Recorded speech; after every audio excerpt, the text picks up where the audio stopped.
কাউকে ভালোবাসলে তাকে কৃষ্ণচূড়ার মতো করে ভালোবাসুন। কৃষ্ণচূড়া যখন আসে তখন তার আগমনের কথা জানিয়ে দেয় আকাশ বাতাস সবকিছুকে। কেমন রিজ রঙে রাঙিয়ে তোলে প্রকৃতিকে। কাউকে ভালোবাসলে তাকে আড়ালে রেখে নয়, বরং কৃষ্ণচূড়ার মতো সব্বাইকে জানান দিয়ে ভালোবাসুন। কাউকে ভালোবাসলে গোলাপের মতো করে ভালোবাসুন। কাটার ভয়ের বাধা পেরিয়ে গোলাপ কেমন সৌন্দর্যের প্রতীক হয়েছে, তেমনি কাউকে ভালোবাসলে তাকে পেতে সকল বাধা বিপত্তির শিকল ভেঙে নিজের আপন করে নিন। হয়ে উঠুন তার কাছে শ্রদ্ধার প্রতীক।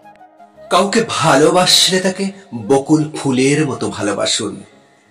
বকুল ফুল যেমন পুরনো হলেও গন্ধ থেকে যায়, তেমনি ভালোবাসা পুরনো হলেও যেন ভালোবাসার মানুষের প্রতি সম্মান, বিশ্বাস ও শ্রদ্ধা থেকে যায়।